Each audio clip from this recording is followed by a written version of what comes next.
Assalamu alaikum class. How are you all? Today we are going to start measures of dispersion, moments and skewness. Last हमने measures of central tendency पढ़ा और उसमें हमने देखा कि mean median mode ये different averages हैं जो हम डेटा की सेंट्रल टेंडेंसी चेक करने के लिए यूज़ करते हैं। लेकिन समटाइम्स इस तरह से होता है कि टू और more sets of data have the same average, मतलब उनका मीन मीडियन मॉड सेम निकलता है या इनमें से कोई एक भी सेम निकलता है, लेकिन उनकी जो इंडिविजुअल ऑब्जर्वेशंस होती हैं वो एक दूसरे से डिफरेंट होती हैं। तो उसमें फिर हमें जो मेजर ऑफ सेंट्रल टेंडेंसी है वो फिर हमें मिसगाइड कर देती है कि इनफैक्ट हमें ये लगता है कि ये जो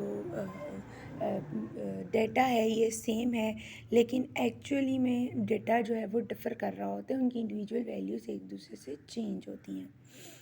तो ऐसे में फिर हमारे पास किसी और मेजर की ज़रूरत पेश आती है और ये काम हमारे पास मेजर ऑफ डिस्पर्शन जो है वो हमें देता है।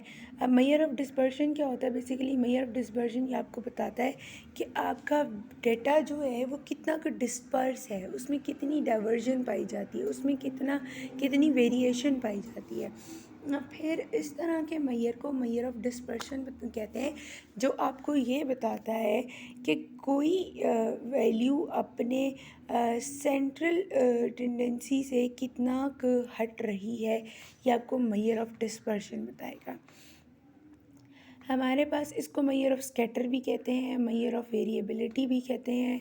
तो कितनी वेरिएशन है, जितनी ज़्यादा डेटा के अंदर वेरिएशन होती है तो उसका मेजर ऑफ डिस्पर्शन उतना ज़्यादा होता है। हमारे पास मेजर्स ऑफ डिस्पर्शन में आ जाता है रेंज, आ जाता है सेमी इंटर क्वार्टाइल रेंज है, क्वार्टाइल डेविएशन, मीन डेविएशन और the average deviation, variance and the standard deviation. इन ये मेजर्स ऑफ डिस्पर्शन है जो कॉमनली यूज्ड हैं। इसमें सबसे पहले आ जाता है द रेंज। जो रेंज है डेटा की वो किस तरह से निकाली जाती है? The difference between the largest and the smaller observation in a set of data. तो उसका फार्मूला होता है R is equal to x m minus x naught, और जहाँ पे एक्स एम मतलब maximum, x m stands for the largest observation, maximum observation, और x naught stands for the smallest observation. तो लार्जेस्ट और स्मॉलेस्ट ऑब्जर्वेशन का difference ले लें तो आपके पास डेटा की रेंज आ जाती है।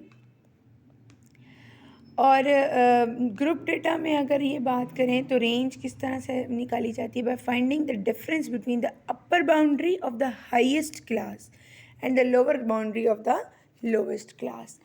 अब ये जो रेंज है ये बड़ा ही सिंपल सा कॉन्सेप्ट है, बड़ा इजी कंप्यूट हो जाता है, लेकिन इसके डिसएडवांटेजेस भी हैं। एक तो आपके सामने है कि सिर्फ 2 वैल्यूज़ पर बेस करता है, तो तमाम ऑब्जर्वेशंस पर बेस नहीं करता। And it ignores all the information available from the intermediate observation. अब जो दरमियान वाली इंफॉर्मेशन है उसको ये मिस कर देता है। तो अगर दरमियान में कोई इंपॉर्टेंट ऑब्जर्वेशन लाई करती है तो रेंज के अंदर वो मिस हो जाएगी।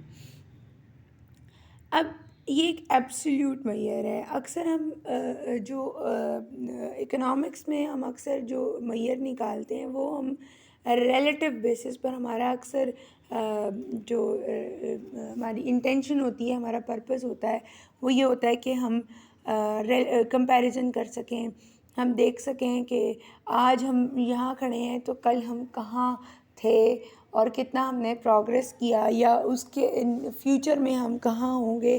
तो हम अक्सर कंपैरिजन करना चाह रहे होते हैं।